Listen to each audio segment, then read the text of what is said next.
Kaikuren ustez, ekoizpen arduratsua da behiak gure larreetako belarrez elikatzea eta horrela gure ingurunea zaintzea. Kaiku kilometro zero, ekoizpen arduratsuko esnea.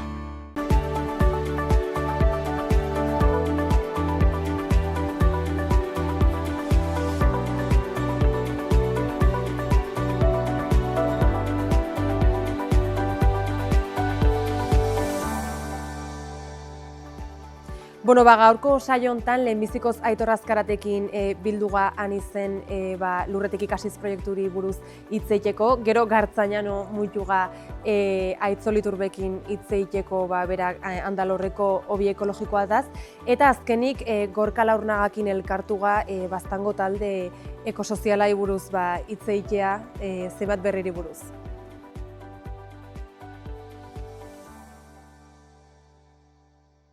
Bueno, esan bezala Aitor Azkaratekin elkartua, berak Jauregia Esnekian enpresako kidea eta sortzailea da, eta lurretik ikasiz proiektun kidetako bat da beste zenbait ekoizlekin batea helburu zehatz batekin, ikaslek kontzientzie hartzekin, eta nola uztartu duztu hezkuntzakin zer ikusitako ekoizpena.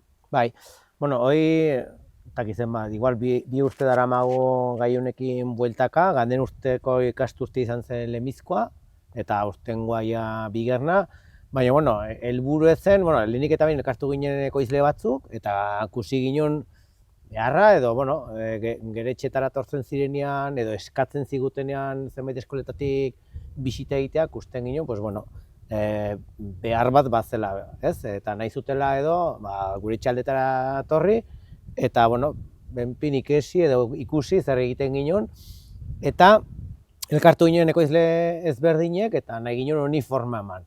Zen ikusten ginen zenbait kasutan tortzen zirela, pixket txangoa bezala, edo goiz pasa, edo egune pasa, ez?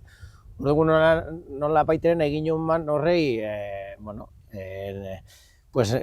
hasiera batean nahi ginen zen aurrek, eta edo eskolek, zerbait ikasi zezaten antzinetik, eta hortarako prestatu ginen material didaktiko bat eskolei banatzeko. Eta gero, behin hoi eskoletan behiretu edo landu ondotik, gure txaldetara edo bisita, ez? Orden ziren bizati bezala, lehenik eskolan lantzia eta gero bertalde gure txaldetan bisita ikasitakoi pixket ikusteko. Esan bezala, nola bat igual beharran arabera sortu zen olako proiektu bat osatzea, baina zenbait ekoizle izan ezkeoz, nola bermatu zinuen proiektu hoi ekoizpen bakoitzen arabera? Ja, hoi da, hoi zen zaila, ez? Erran dut, alde batetik ongi dago ekoizle ezberdine garela, ez? Adiez guk behia ditu, esnea lantzen dugu edo ekoizten dugu, eta bertzatzuk ardiesnea, ardua, baratza, ez dira hogie, haude pixke denetatik, ez? Eta hoi da nik uste dut, aberasgarrie, eskolei eskaintzeko eta gero ere beraiek ikusteko hemen ze ezberdintasunek badiren edo ze diversitatea dagoen, ez? Orduen, inginen zen norberak landu ez gai konkretuan, ez eta material didaktikoan badagoen denetarik, baina batzuk igual zentratuek gaude edo ekoizpen batzuk gai konkretu batzuetara, ez? Adiez gu ekoizpen ekologikoa animaliak eta lurra pixke nola uztartu, ez diena gehiago biodibertsitatean ingurutik, ogina transformazio aldetik, orden, inginen zen bakoitza, igual zerbait konkretuagoan indartu edo landu, ez? Baina material didaktikoa bai dago denetaik. Eta ikastetxekin nola izan zen kolaborazio edo nola eman zinuen prozesu horren hasiera ikaslei gaien egiteko? Proiektu hau, martxan jarrian zinean beraiekin kontatu ginen, orden, beraiei, Europatik heldu zen proiektu baten barne dago. Orden, hor eskatzen zen antzinetik mamarreko pausak, ez? Lehenik, guk ere zehaztu behar ginen, edo, nahi ginen jakin, eskoletatik bat zagoen eskaera, beraiek ez batzuten ikusten, etzen antzinera jarraituko ide honekin edo, ez? Orden, beraiekin intziren bilera bat baino gehiago, eta ikusi ginen eskola gehienetan bazegoela interesa gai hau lantzeko, ez? Orden, nik uste dut alde hortatik errestu dago, gero behin pauso eman ondotik eskolak parte hartu dute. Orden, nik uste dut elkarren arteko, pues, bilera horietan elkarren arteko berri bat ginen eta tantzinatik ginen. Eta proiektu honen bidez ze ekintza eman die ikastetxetan edo unitate didaktikoak nolakoak izan die edo ze gaiei buruz? Izaten dire, 5 ordu lantzen dire eskolan, eta, claro, eske hor bertze gaia zen adinen arabera, ez zuten denek gauz bera lantzen al, ez? Orduen bai dago lehen hezkuntzetik, bigarren hezkuntzekoik ez da. Orduen da nik uste, nahiz horreitzen hori ziore, baina 5 urtetatik 12 urte biztertian. Orduen bakotxak lantzen du gai ezberdinek eta mailan arabera ere bai lantzen da sakonago edo hoi. Orduen 5 orduetan eskolan lantzen duzte, eta gero, etxaldetako bisitan, bakotxak dugu bisita ezberdina. Hoi ere, inginon, elkarte batekin nahitu ginen, elkarte, ordaindu zitzaion, eta berai etortzen ziren gure etxaldetara, eta hartzen zakuten etxalde bakotxan zer nolako bisita iteran ginen. Piskete, zer ikusi zuen material didaktiko horrekin, eta bakotxak zer landu nahi zuen, ze gaia landu nahi zuen, ez? Horren arabera, bisita guztiak ere ezberdina dire. Bat, adibidez oginak egiten du pastak, ez? Elaborazio gehiago lantzen du. Guk ere hemen jogurrek ere ez du egiten adibidez.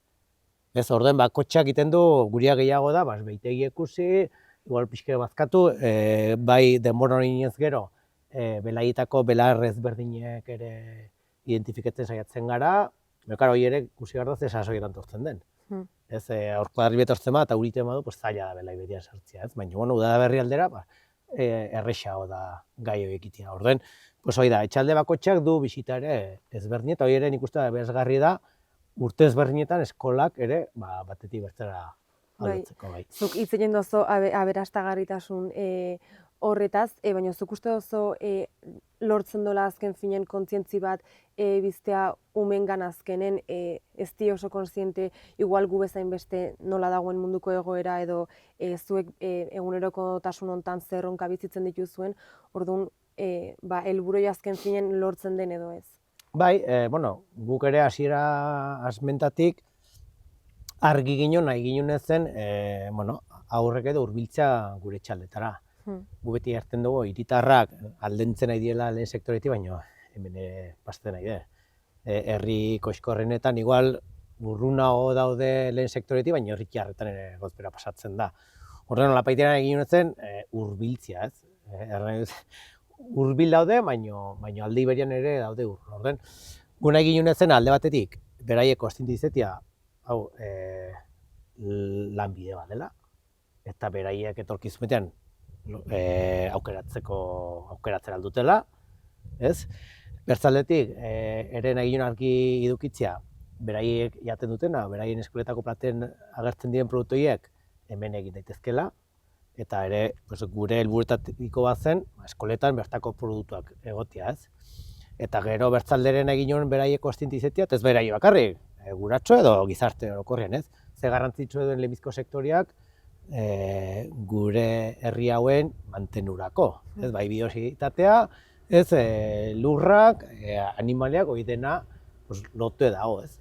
Hemen inguru hau mantendu ahal izateko, ez? Eta horrena egin nuen zen txikitatik beraiek ere kostientizetia. Egia da aurrek direla, baina nik uste dut ikesten dutela eta kostiente direla. Nik uste dut, espero dut, luzera horretiko direla egindako bizitetaz. Bai, seguro baiet. Bai. Eta proiektu luze hontan erronkan bat bilatu duzue edo erresa izan da edo zailtasunek egon die? Hombre, zailena guetako da eta egia da erronka bada gai ote ginen aurrei azaltzeko modu errex edo didaktiko batean guk egiten duguna hemen.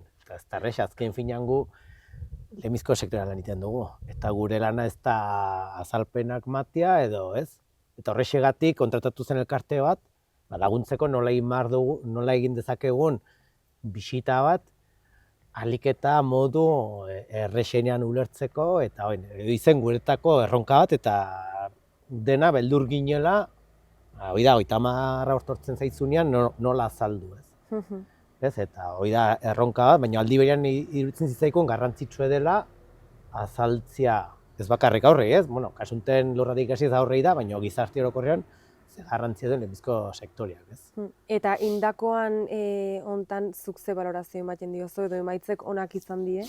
Bai, onak izan dira, egia da, ez dakit, horrein nahi zoroitzen, baina 300 aurretik goiti torri dire antzineko ikasturtean, eta orokorrean bializitzaien balorazio horri bete eskole, eta orokorrean konten geltu dire.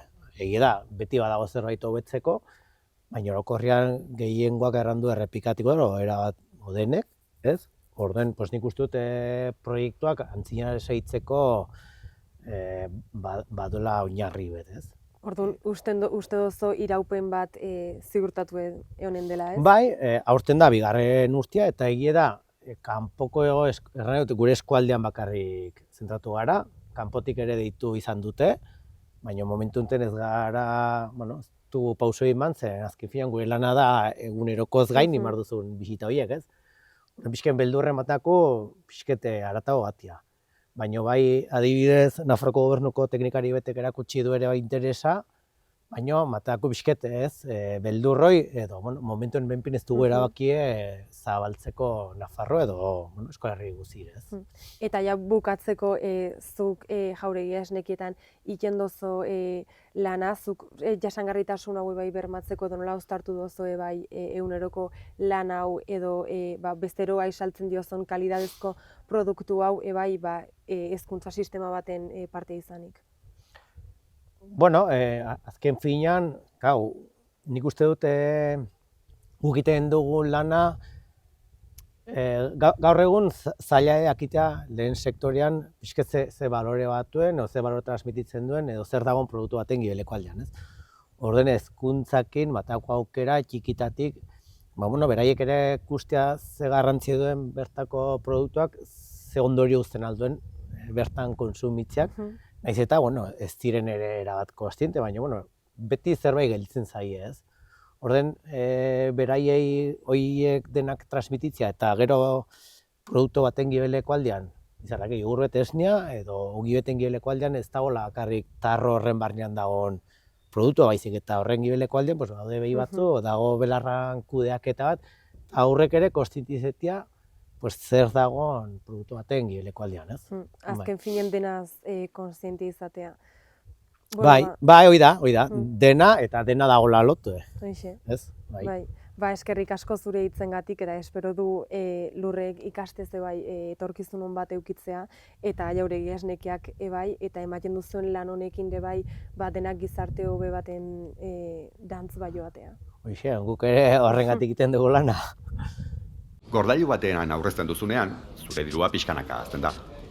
Funts batean inbertitzen duzunean berriz, errentagarritasuna lortezakezu, naiz eta hori hainbat gauzaren mende egon. Eta badago aldi berean aurreztu eta inbertitzea, orain bai. Hautatu dena, funts baten aukerak eta gordailu baten ordainsaria. 50-50, funtsa gehi gordailua. Aukeratu dena, informazio gehiago laboralkutxa.comen. Gartzainaino elkartu gaitzol Iturben gana, berak Andalorreko bi ekologikoak egiten ditu, eta pixkoat hortaz hitz egiteko ez. Esan entzinuke nola sortu zen proiektu hau edo nola eman zinon hasiera edo apostu bi ekologikoak egiteko? Hola, motivazio nagusia izan zen, bizitzako hainbat esperientziengatik elikaura burujabetzaren garrantzia, kontzientzia hartuan neukan. Eta, ona bizitzera etortzea erabaki genuenean, zer egin edo pentsatzen jarri ginen, eta aukera bat izan ziteken ogia egitea, eta hortik hasi ginen. Motivazio horrekin pixka bat hemen ekoizten den zereala, hemen jateko lehen galdutako kate berri bat izateko motivazio horrekin. Eta zeren arabera joan zinen zu bakarrik pentsatzen dut ez zinula inolako apostu bat azkenen gaur egungo enpresa haundin kompetentzien aurka nola eman zinun ekimen hau aurrea? Ez dakit, enpresa handien kontra, azkenean da motivazio hori ez, nik ikusten dut komunitate bezala elikaura dela behar bat, eta elikaura osasuntsuak izan behar dela eskubide bat, eta komunitate bezala dagokigula hori eskubide hori eukitzea, baina aldi berean eskubide hori bermatzeko behar dena egitea. Eta jarduera honek erantzuten dio baten hori, ez da lehengo sektorean garrantzitsuena da nekazaritza ekoizpena, hori ez da, baina nekazaritza ekoizpen hori bertara etortzeko behar dena eta motivazio hori izan da pixkat indarra ematen duena hori, eta lana ere egin behar da, edo behar dugu, eta Hitz egin dozu bai, kontzientze hartze hortaz biolur adibidez talde hortan, elkarte hortan parte hartu dozu nekazaritza ekologikoan alde inez Gipuzkoan, ez dakit horrek bai igual eman dizon honen alde itea? Bai, hori, lehen aipatut bilakara, lehen baratze proiektu bat izan genuen nik eta beste kide batek, eta kideak gainera ipini zuen ogiaren martxan, eta gero proiektu hori etzen atera, hainbat arrazoirengatik. Baina, proiektu hori martxan jarri genuenerako ere motivazioa zen berdina, bertako ekoizpena egitea, eta nekazaritza ekologikoan eta gaur etzen atera, hona etorri ginen, eta oraindik ere segitzen dut Biolurko kide gara, eta gainera Biolurren dago kintalde bat, eta zeralaren eskaera bateratu egiten dugu denen artean erosten diogu zuzenean nekazarei, Araba eta Nafarrokoi. Eta, azkenean da bizitzako ibilbideak,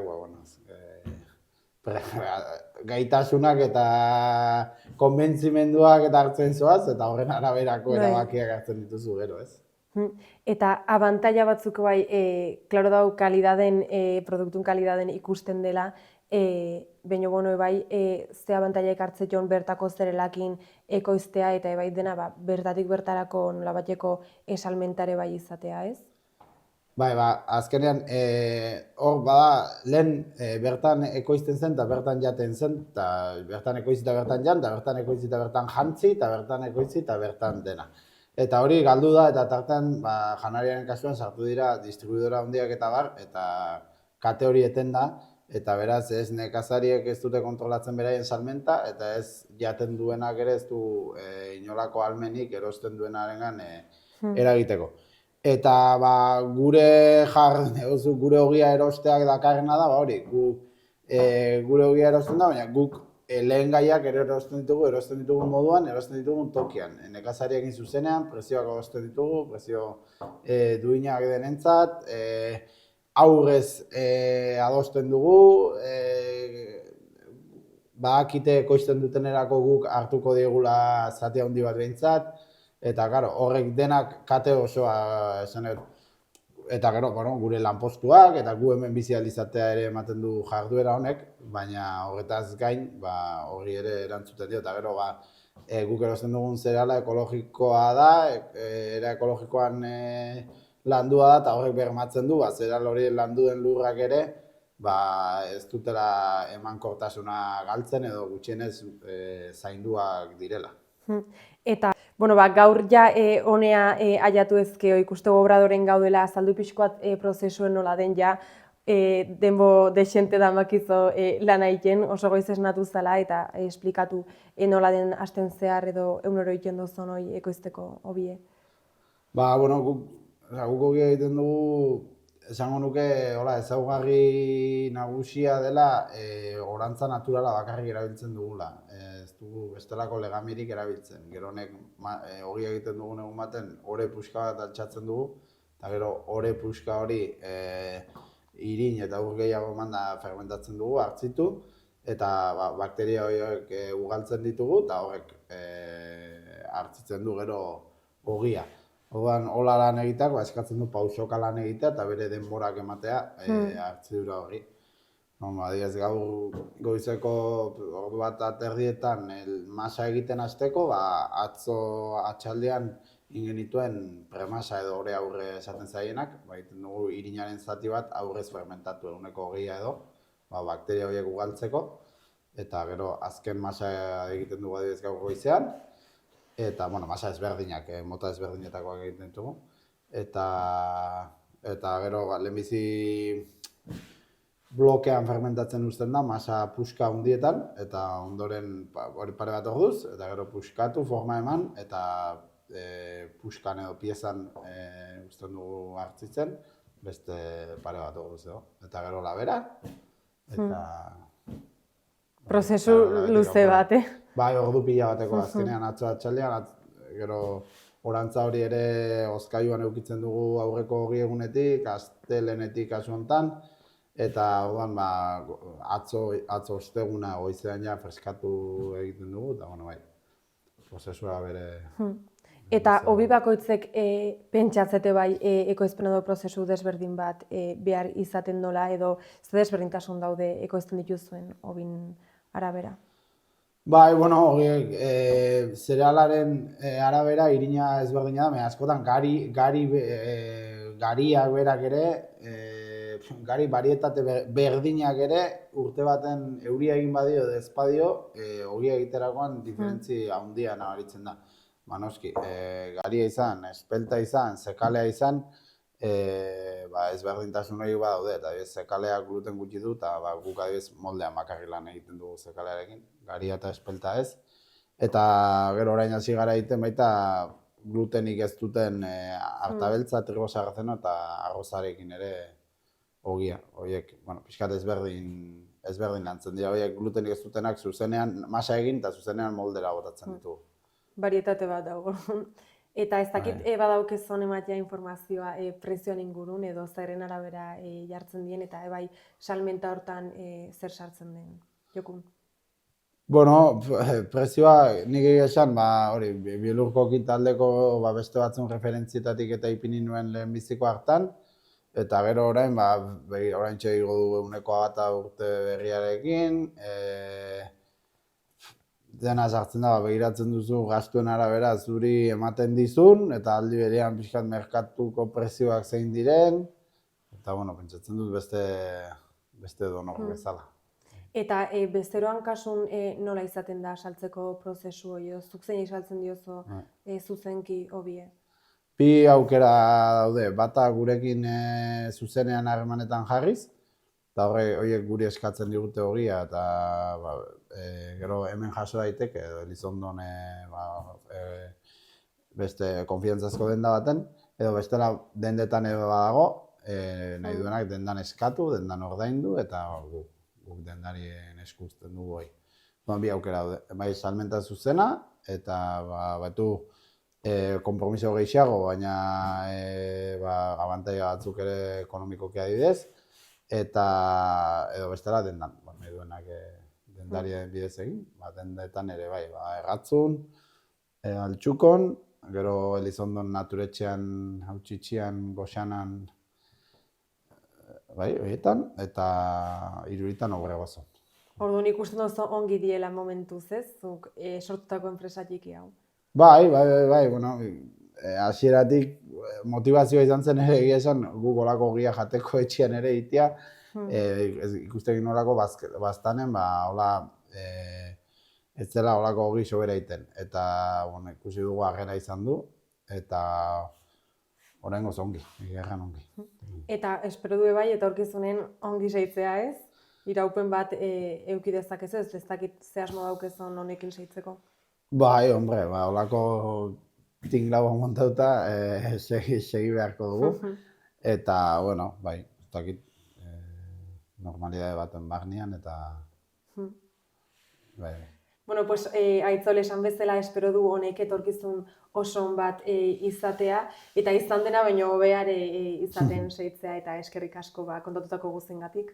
Esker mila zuei, Maria, eta ekipo guzi. Kaikuren ustez, behiak gure larreetako belarrez elikatzea da ekoizpen arduratsua, eta horrela gure ingurua ezagutzen dugun moduan zaintzea. Esnea egunero jasotzea freskotasunari eusteko, eta beltzain guztiei laguntza bera ematea. Horregatik, kalitate handia eta zaporea du Kaiku esneak. Kaiku kilometro zero, ekoizpen arduratsuko esnea. Bueno, Gorka Laurnagakin elkartuga, Parisenekoa, eta berak, hitz egin diu Baztango talde sozioekologikoai buruz, bera talde horren kide da eta beste zenbait gauze bai indito aktiboki aldaketa klimatikoan aurka, eta lehenbizi galdetzea zer da Baztango taldeko soziala, noiz sortu zen ze helburukin? Baztango taldeko soziala, sortu zen berez 2020an, edo 2020an du ureztatu zen momentu, erran edutola, zeren azia lehenagotik paratu ezagon, hor bazagon talde bat lehenago energia ona izenekoa, eta hain zuzen ere, talde horrek helburu eta filosofia berdinak zituen, baina kasu honetan sortu zen hain zuzen Goiener izeneko kooperatibaren kanpaina baten bitartez, ez? Hortik energia ona bazuen hitz joko hoi, ez? Hauxen kooperatiba bat ere tokiko energia komerzializatzen duena, berriztagarria eta bar, eta hoxen edatu nahi zen, horren bueltan elkartu zen jende bat, energia ona taldekoa, eta gero horko taldeetxo horrek sortu zituen 2008an hemen udako eskola ekosoziala deitu genionea, ez? Hor justo tokatu zen, denak ere konfinamenduan ginen, San Ferminak ez ziren egin, eta baliatuta hor sortu zela olako tarte berezi batez, San Ferminen denbora hortan, xokoi bete genuen guk udako eskola ekosozialarekin. Arron jardunaldi politak izan ziren, Garua kooperatibako Madrileko kooperatiba ekosozial bateko kideak torri ziren, nolabait ere, beren mundu ikuskera eta gertatzen ari den krisi ekosozialan beren irakurketa eta analisia plazaratzera. Aski jardunaldi politak izan ziren, jantziak informazio pile batekin, haiek etorri ziren, baita Euskal Herriko bertze kolektibo batzuetako kideak, bai, COP57 errate baterako, eta hor momentuan baziren post-Covidaren inguruan aterazen manifesto eta bertze jende batzuk, han bildu ginen, eta bertaratu ginen ikusleek, nolabait ere, genuen kezka hori, haizu, hemen badago jende bat, ikusten duen hemen krisi potente bat baduguna, hau, landu beharra dugu ere bai gure eskualdean, eta horren ondotik, 2008an beti ere, deialdi zabal bat egin genuen, eta orden jende desberdina etorri zen, bildu ginen, ez dakite, 20 bat persona hasieran, eta, hola xen sortu zen bastango talde ekosoziala, bakit izena ez dela bereziki originala, baina zuzen ere, 40 buelta eman genizkion izenari, kolore guztietako eta mota guztietako izenak pentsatu ginoen, eta azkenean hoxen erabili genuen, deskriptiboena, hoxen, bere elementuak nolabaitera argitzen dituenak. Bastango talde bat delako, hemen jarduten duelako batez ere, eta gero krisi ekosoziala, soziala delako eta ekologikoa ere bai, hoxen duelako bere gai nagusia. Eta ze ekintzen dituzu ja lagurte hontan? Haunditz. Gauza handana bat, maten du ez, baina noizbait ere egin dugu egindako guzi horien errepaso bat, eta kartel guzi horien bilduma, eta egerra, uste duzuna, baina gauza gehiago egiten dituzula konturatzen zara, ez? Egiten duguna batik bat, kontuan hartuta toki txiki bateko talde txiki bat garela, gai arras handi bat lantzen, batez ere, pixket pedagogia deitzen aldugun hortan, edo borroka kultural hortan kokatzen gara, erran nahi baita. Ez ditugu hainbertze ekintza potenteak egiten, Greenpeacekoak bezala botatzen direla ez dakit nondik bere kartelekin eta pankartekin edo olakoak, ez dugu ere boikota egiten oleoduktoei, baizik eta saiatzen gara jendeai helarazten arazoaren tamaina eta zeirten bide egoten aldiren, ez? Orduen, saiatzen gara gai handan bat ukitzen, energiarena, beti izan da hasieratik gure kezka nagusietako bat, krisi ekosozialak baduelako giltzarri bat, eta hori da energia, gure gaur egungo energia konsumoa eta energia mota, hidrokarburoetatik etortzen dena, beraz, konsumitzen dugu energia haunditz, horrek eramaten digula, ez? Konsumo gizartera, eta gainera konsumitzen dugun energia hori zikina da, kutsakorra da. Eta beraz, hori izan da gure kezka zentraletako bat. Eta horren bueltan bertzea meka arazo nolabait. Bioaniztasunaren galera, bertzekako handietako bat, kutsadura bertze esparru handitzetan, eta horrekin batera, 1001 gauza, mugikortasunarekin zerikusia dutenak, egin ditugu tailerrak, bizikleta konpontzekoak, egin ditugu bizikleta martxak, iztepeko matxinada deitu genuen ere, alako bizikleta itzuli bat ere Elizondon barna, masa kritika deitu duten olako zerbait imitatuz, bertze toki batzuetan, saiatu gara eskatzen adibidez udalari eta aldugun neurrian bizikletendako eta mugikortasun horrendako ere bertze azpiegitura batzuk paratzea bidegorriak izaten aldirenak, bizikletak aparkatzeko tokiak, eta abar luze bat, kexatu gara baitere energia edo elektrizitatearen kostu ikaragarri altu hoiengatik, eta nola horren atzean badagoen ez? Oligopolio bat edo negozio bat, eta esku pribatuetan dagoen oinarrizkoa den, ez? Kontu bat, bueno, baztango bioaniztasuna ezagutzeko ekimen desberdinak ditugu,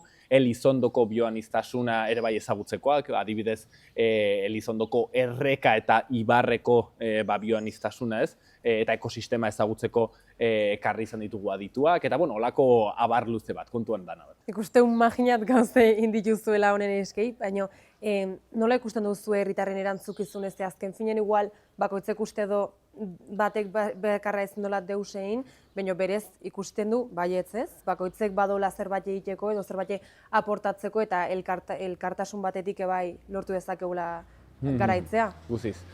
Bueno, hoi da krisi ekosozialaren borrokaren galdera zaietako bat, baina errangunatzun ere borroka sozial guztiek duten galdera zaietako bat, ez? Feminismoan ere argia da. Du bakoitzak bere erantzukizun pertsonala, baina aldi berean patriarkatua deitzen den egitura hori ere seinalatzen da, ez? Eta hemen antzeko zerbait gertatzen da. Hau da, egia da gaur egungo krisi ekosoziala sortzen dela hein handi batean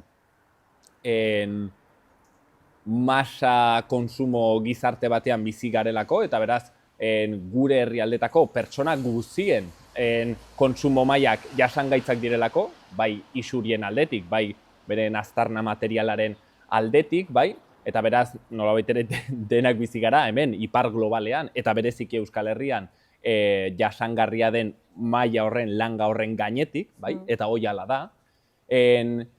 Gero hor badago bertze faktore bat importante analizian dela hor ere desberdintasunak badirela, zer erranik ez mundu mailan ipar eta global ardatz horretan, baina baita ere herrialdeen barnean, ez? Mundu mailan adibidez, 10% aberatsenak sortzen ditu munduko isurien 50%, bai? Eta munduko 50% pobrenak bakarri isurien 10%, badago desberdintasun handi bat adibidez, baina ez zitzaigun atzendu barko gu euskaldunak 10% aberatxo horren barnean sartzen gara. Zengu normalki hortik kanpo kokatzen gara, baina gu seguraski ere edo gutako handitz hor barnean kokatzen gara. Eta gure herrialdeen barnean ere badire desberdintasun handiak. Aberatsenek haize isuri gehiago dituzte, baina ertain klaseak nolabait ere, ez? Erdiko errenta horiek ere isuri handiz dituzte eta batez ere haize gehiago dire. Beraz, nolabait ere, konputo globalean, arazoaren zati handi bat hortik heldu da. Zifra bat batzeko. 10% aberatsenaren isuriak kentzen badituzu, desagerrarazten badituzu, bai? Orduen oraindik ere, isurien 10-tik 7 gelditzen zaizkizu ukitu gabe, bai? Horrek erran nahi du, gizarte eratu behar den arazo bat dela, ez? Eta gero egongo zen bertze kontu bat da, ea pertsona bakoitzari eskatuz erantzukizuna hartzea egiazki zerbait aldatuko den. Eta guk uste duguna da hortik gauza guti lortuko direla. Kontzientziazioa eta borroka kulturala guzia beharrezkoa da. Eta hor patzen dugu guk ere gure indarren zati bat, baina gure ustez behar direna da aldatu batez ere, ekoizpen bideak ez, planifikatu beharko da ekonomia, planifikatu beharko da gizartea, inertziak eraman diezagun bertzen nora baiter, ez? Gaur egun inertziak eramaten digu kotxe hartzera eta Iruñera joatea, errate baterako ez, aisialdia lana dena hola ulertzen dugu, sortu beharko dugu bertze gizarte antolaketa bat, oiola ez gertatzeko, bai? Eta errexena mundu hontan izateko modu jasangarri batean bizitzen. Bai. Esan bestela ezin zaioaztu gure herrialde bai mendebaldeko herrialde bat dela eta igual toki privilegiatu horrek ere bai azte ematen diula egitan gizarteko egoera hau, baina zuk nola ikusten dozo, zergatik ikusten dozo gutxi esten dula arazo klimatiko hau eta soziala batez? Ezagit gutxi esten dugun, egin batean galdetzen baduzu gizarte mailan, batez ere arazo klimatikoa, jendeai arduratzen dion arazo nagusietako bat dela, ez? Inkesta handana batek erraten dute, gero bertze gauza bat da, horrek eskatzen duen adinako ekintzak egiten ari ditugun, ez? Eta gauza handana bat egiten ari dire, bai? Zeren beti erortzen gara pixket begirada ezkor horretan, ez dela deus egiten ari, eta gezurra da, gauza handitze egiten aldire, baina egiten ari dire, eta aixe gehiago behar dire, bai? Orduen kezka badago, baino aldi berean aldaketa klimatikoak baditu bere errannuke berezitasunak. Borroka horrek baditu berezitasunak.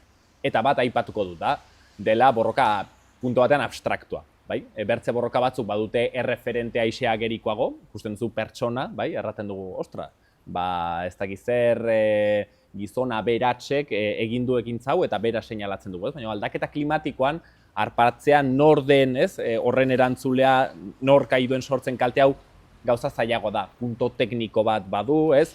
1,2 graduko igoera solasten gara, 2100erako dena trajektoriak dire, ez? Korpus zientifiko handi bat du atzetik, eta orden, badu zailtasun ikuste dut ere tekniko bat, akaso momentu batean egiten duena egunerokotasunean, ez hainbertze sentitzea gure larruan hori.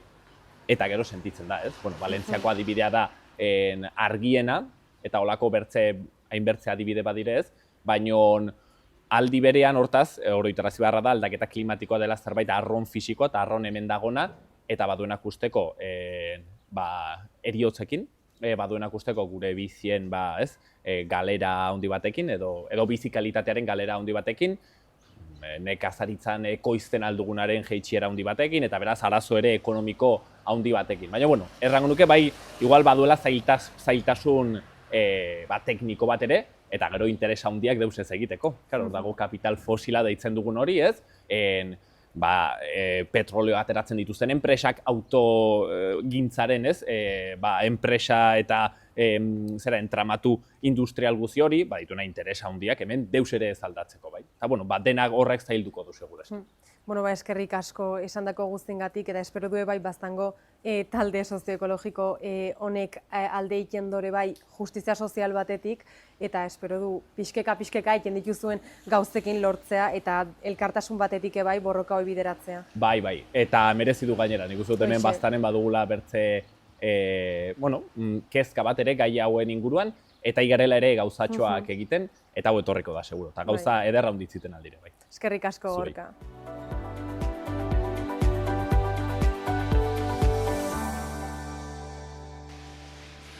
Hauxe izan da dena, informazio asko eman du, eta beste bat arte.